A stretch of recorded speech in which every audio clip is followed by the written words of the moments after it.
and I'm delighted to welcome to the Googleplex author, physician, doctor of soul, and a modern-day guru of human empowerment, Dr. Deepak Chopra.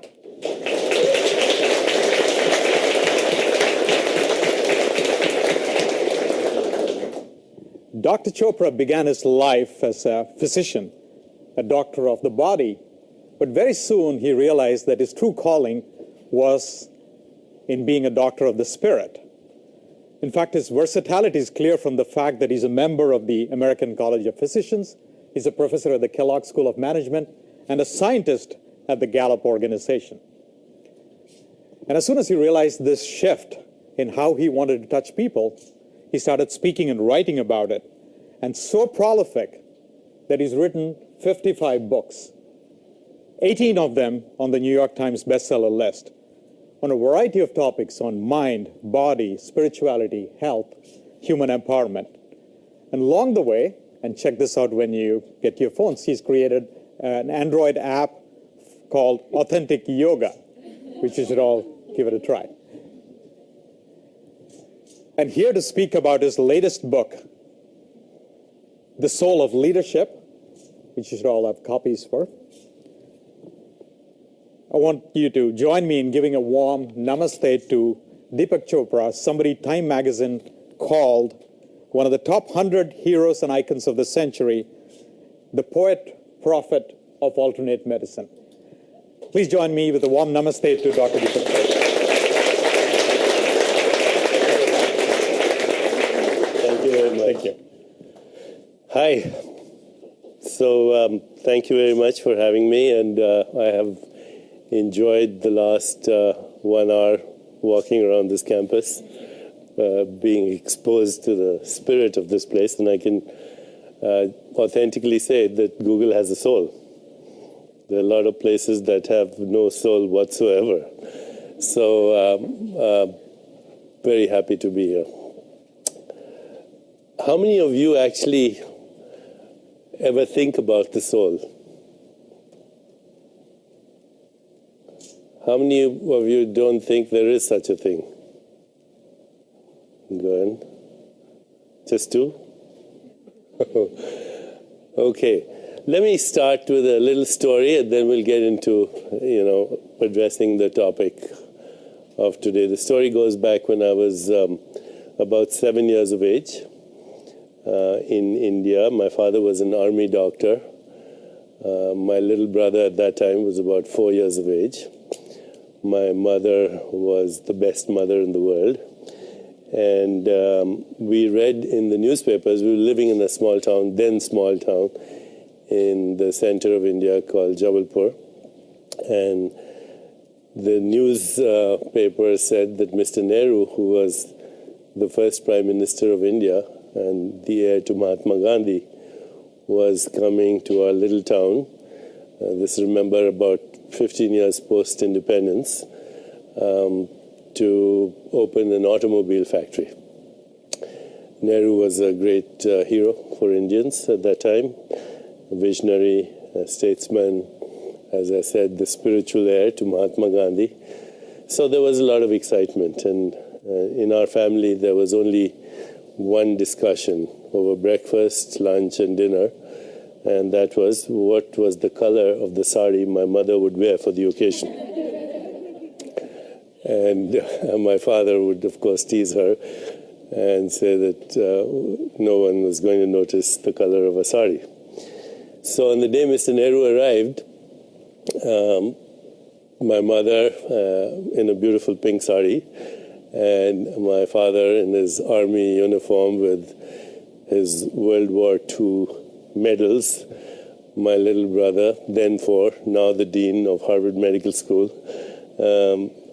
and me, we were on the streets at 4 o'clock in the morning before the sun rose. And by about 6:37, there were millions of people on the street. And in India, when I say millions, it means millions, okay? It doesn't mean thousands or tens of thousands, it means millions. Seething masses of humanity. Wherever you could see, there were people. People on treetops, people hanging by window ledges, people on buses, people on each other's shoulders, rambunctious, rowdy, and really very noisy. And about 9 o'clock, Mr. Nehru's motorcade came by our street. He was standing in a Jeep wearing a white Nehru jacket, as we now call it. This is a Nehru jacket. And he had a rose, a red rose in his lapel, which was his signature, his trademark. And there was a Jeep in the front, and there was a Jeep in the back, a motorcycle or two. Pretty simple. And it slowly turned the corner and came by us. And as it went by us, Mr. Nehru seemed to turn around, look at my mother, and he took his rose out and he threw it at her. And the crowd gasped and stepped back almost, except for my mother, who kind of stepped forward like a queen, picked up the rose, held it up to great applause, and looked at my father and said, "Daddy, what did I tell you?" Okay. And now let's go home. So in that moment, as a 7-year-old, I kind of thought, boy, she's a great leader. You know, the real leader in the family, although my father wore the medals and all that. We went home, and she emptied one room, completely took away all the furniture except for one table. And on the table, she put a vase and the rose. And for the next 3 weeks, people came to our house to look at the rose. It was quite something. They would come in India, you know, when you go to a house of veneration or a sacred place, you take off your shoes, etc. So they would come and take their shoes off and tiptoe into this room in silence, and they would just look at the rose. After 3 weeks, the rose started to fade, and my mother had a party. She invited all her friends, and at the end of the party, everybody got a faded rose petal. And you should have seen the attitude when they accepted that. It was like they were getting a diamond or a jewel. So afterwards, we asked our mother, my brother and I, what was so special about those rose petals? And she said something, you know, some things you remember forever, that became the genesis of this course that I now teach at the Kellogg School of Management, called The Soul of Leadership. She said those rose petals was symbolic of the soul of India. And at that time, I didn't really understand what that meant, the soul of a country. As I mentioned to you, when I came here, I felt that Google has a soul. When I go to Detroit, I don't feel that. You know, there's something very special when you think of soul, and I'll tell you what that means. But my mother explained that the leaders, in a sense, are the symbolic soul of a group consciousness, that they represent the dreams and the creativity and the longings and the aspirations and the intentions of a collective consciousness. And that collective consciousness could be a small unit, a family. It could be a company, business. It could be a community. It could be a country. It could be a political party. It could be the whole world. But the leader somehow embodies the collective dream.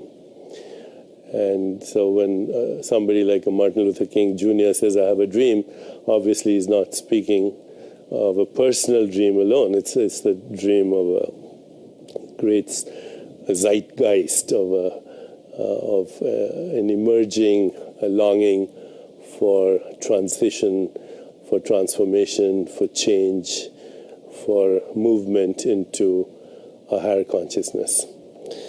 So that kind of stayed with me as a theme, you know, that the soul represents a deep aspect of our core consciousness.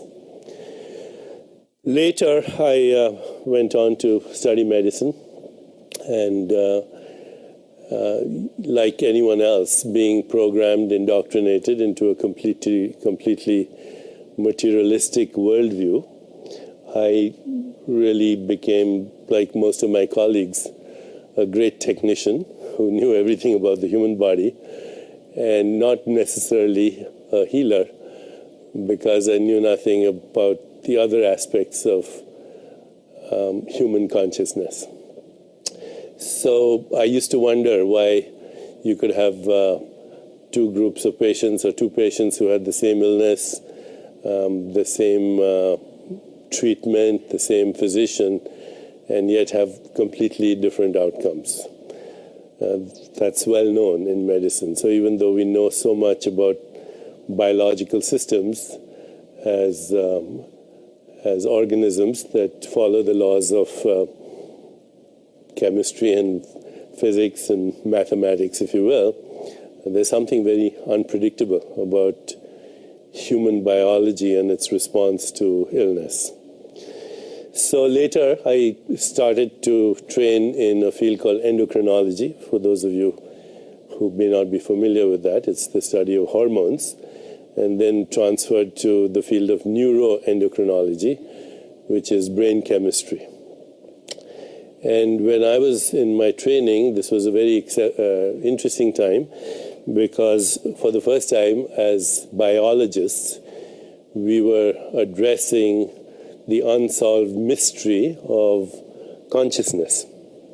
You know, we're all conscious beings. We're sitting here listening to each other. Our consciousness is responsible for our perception and for our thinking and for our emotions and our thoughts and our feelings and our longings and aspirations, our memories.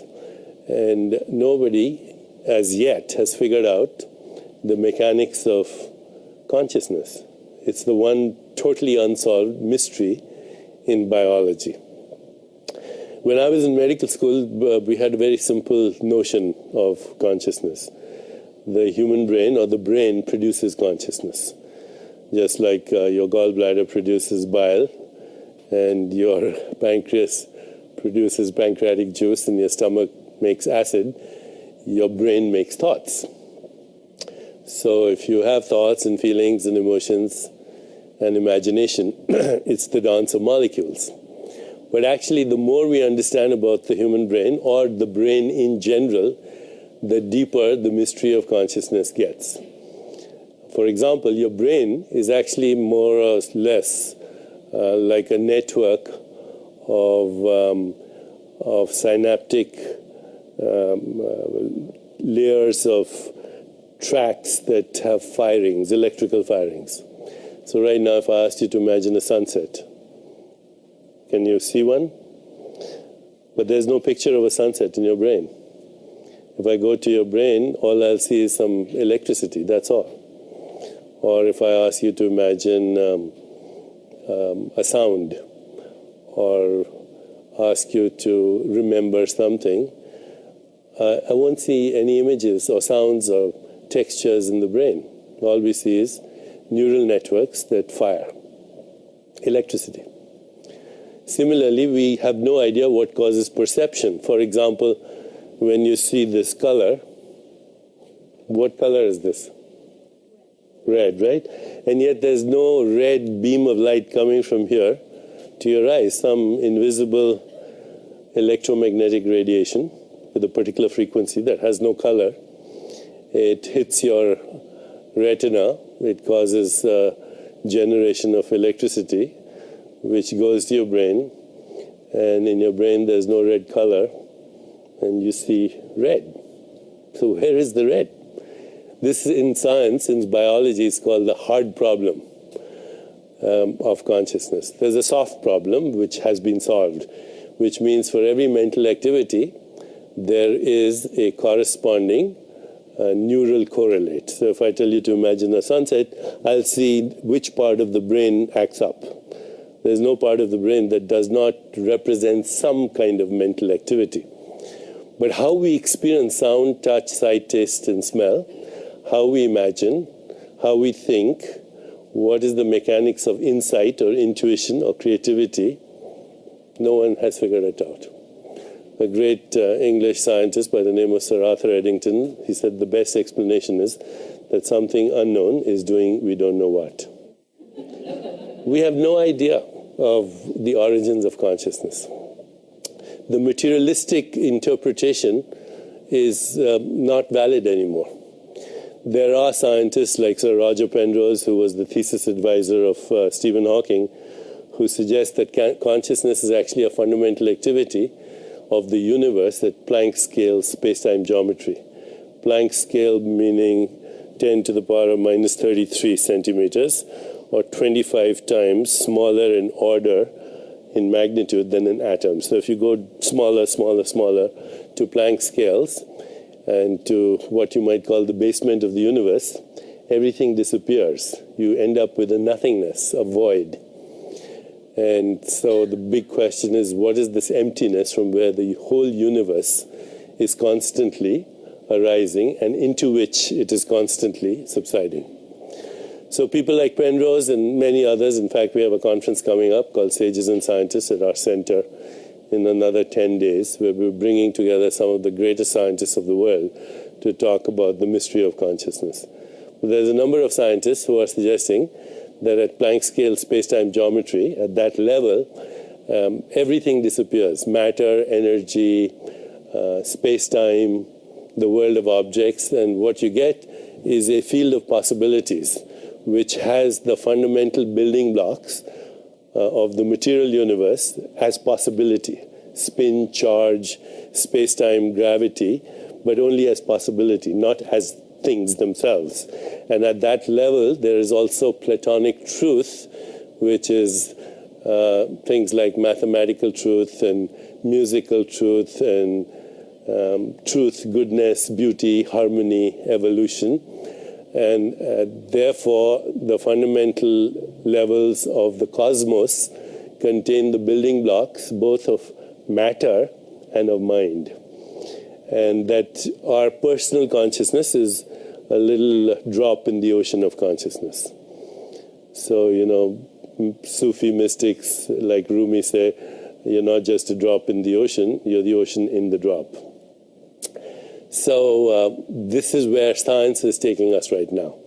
That our consciousness, that part of us that manifests as our mind and as our body, that projects itself as the body, and then the environment, is actually non-local. Non-local means it does not exist in space-time. That it exists as a transcendent entity which is outside of space-time.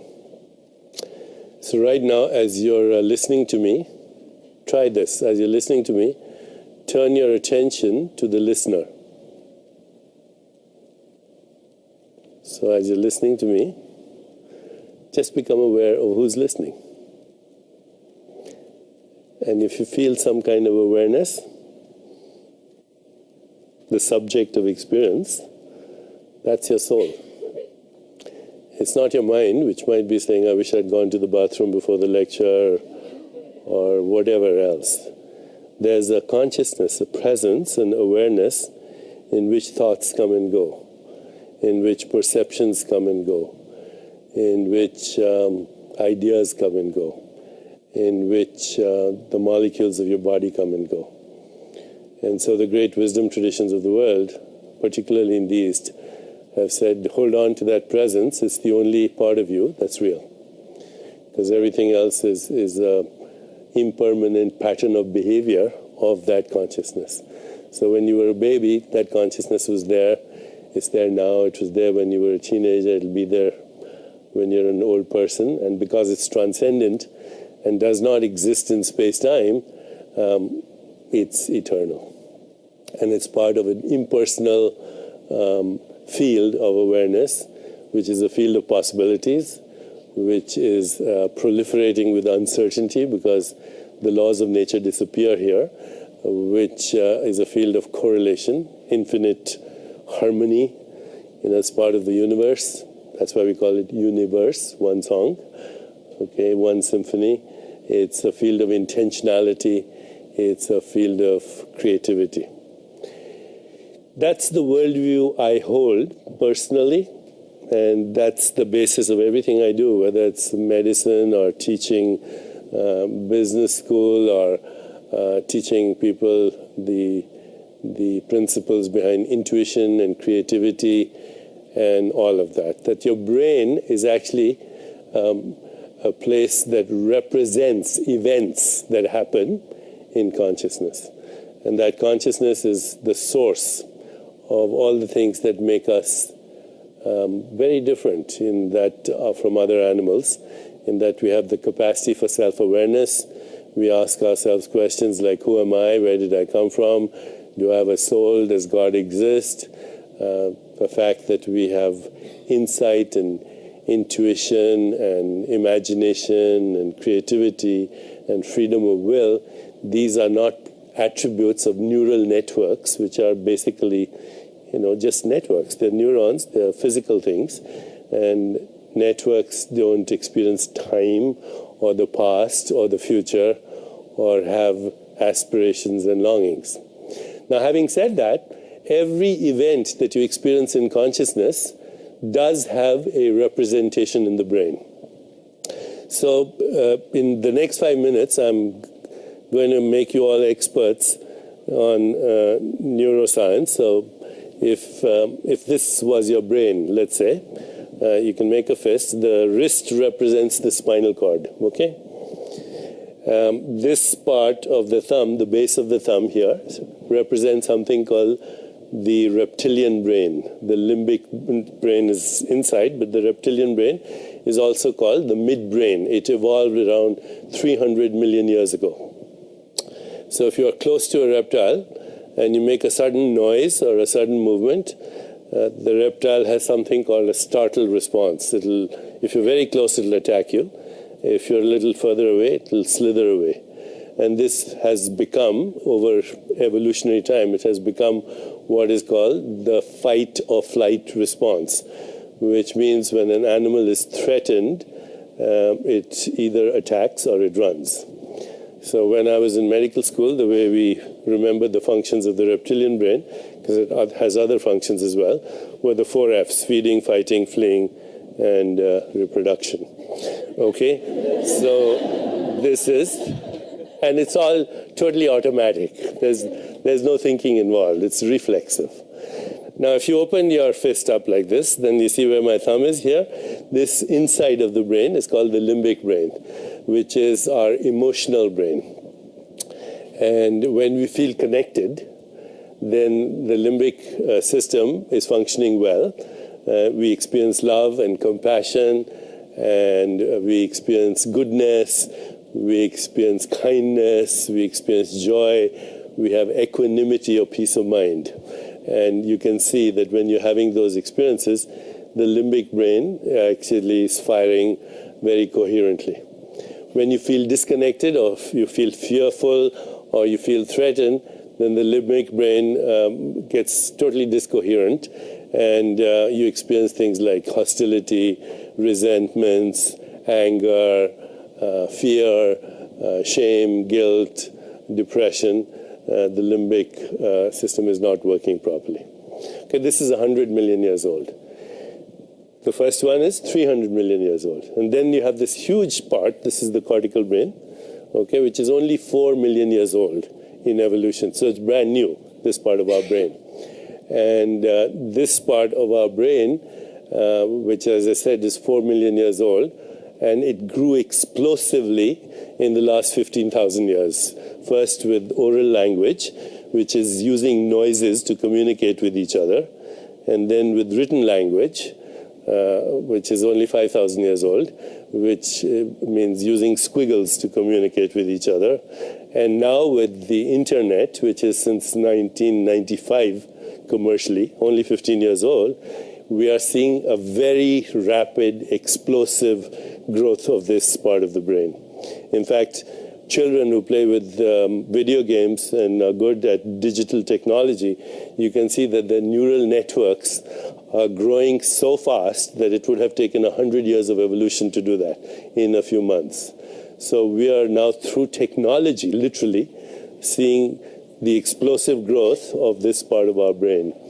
The cortical brain, which has self-awareness and can actually override the midbrain and can heal the limbic brain so that one feels positive emotions. And this is giving us great insight into where the future of self-repair systems, because all biological systems know how to heal them, self-repair, self-evolve, self-regulate. So since I have this opportunity and I don't want to miss it, I'm going to just show you a couple of things. I'm going to take you through, can I do that? Take you through a little bit of meditative experience. So put your feet on the ground with your feet firmly planted. Sit relatively erect. Just 5 minutes and I'll show you the power of consciousness, okay? And take your hands and open them up and put them in your lap like that. And close your eyes and bring your awareness first into your heart, which is right in the center of your chest. And for a minute or so, experience gratitude, which is think of all the things for which you are grateful for. Your family, your friends, etc. All the things that you would count as your blessings.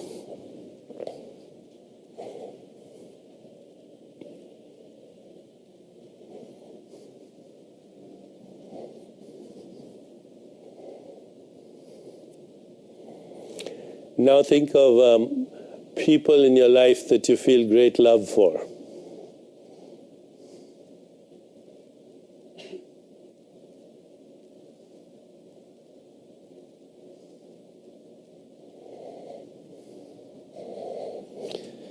Okay, now leave all that and just observe your breath.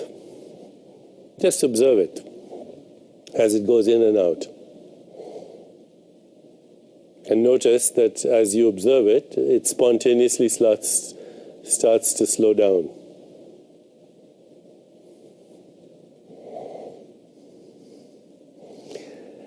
And now you can mentally tell your breath to slow down even more. Slow down.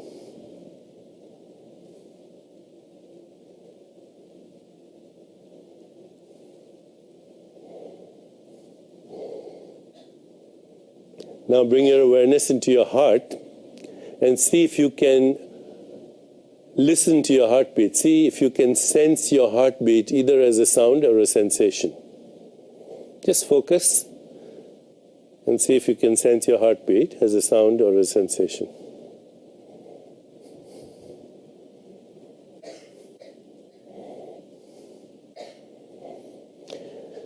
And now move your awareness from your heart into your open hands, into your fingertips, and see if you can bring your heartbeat into your hands. Can you feel the throbbing of your heartbeat in your hands?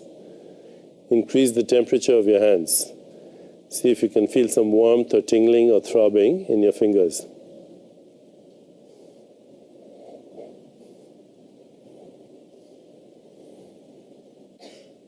Now bring your awareness into your face and see if you can transfer your heartbeat to your face and increase the blood flow in your face.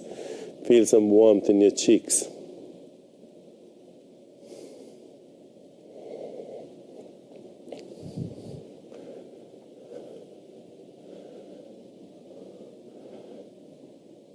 And now just scan your total body quickly. So go over the limbs, the legs, the feet, the shoulders, the knees, the hips, the spine, the neck.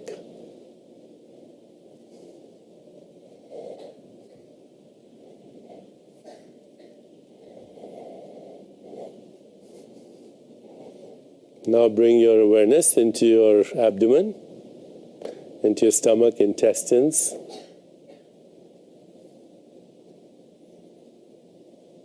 Into your lungs as they expand and contract, and back into your heart.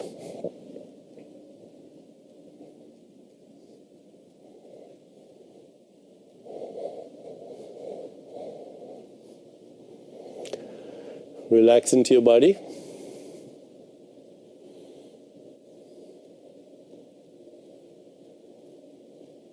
And take a minute to open your eyes.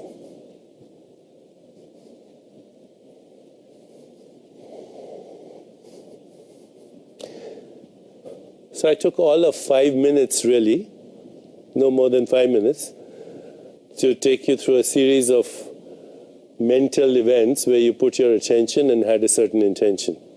How many people could feel that they could hear their heartbeat? How many people could transfer it to their hands?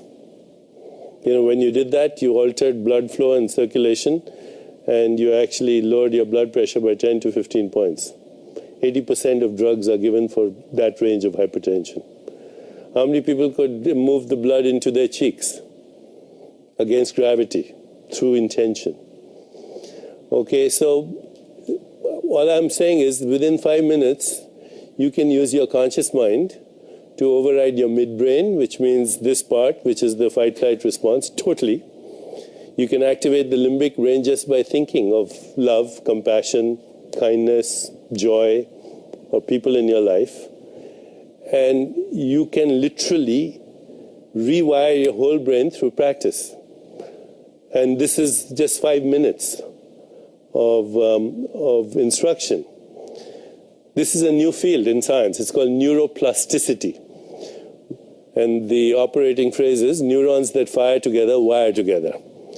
So, great yogis in India have been doing this for thousands of years, where they can change their body temperature just with the flicker of an intention, lower their heart rate, change body circulation, lower blood pressure, change autonomic responses. And today we are finding out so much about this part of our brain. This is cortical brain, which is something called there's this little island there called the insula, which is like a hub, where, like, say, a hub, an airport terminal like Chicago, where all the flights come and go. So the insula is like a hub, and it sends messages to all the different parts of the brain and the body and receives messages, okay? And everything functions as an integrated whole, and you can learn to actually influence that, to self-regulate that. So you're no longer victimized by the midbrain into reactive responses. You just stop, you watch the impulse, and you let it go. You activate limbic brain, you activate intuition by asking questions, you activate creativity by incubating and gathering information. So for the first time, we have a deep understanding. We can watch what's happening in the brain through PET scans and CAT scans. And with the newer technologies, like this, for example, which I have in my pocket, which tells me how many calories I'm expending, how much energy I'm using, how long I sleep at night. You can wear headbands to monitor your brainwaves from a distance. And this morning I was at Cisco, and I spoke to 100 countries, 100 leaders, over 150 leaders in over 100 countries. And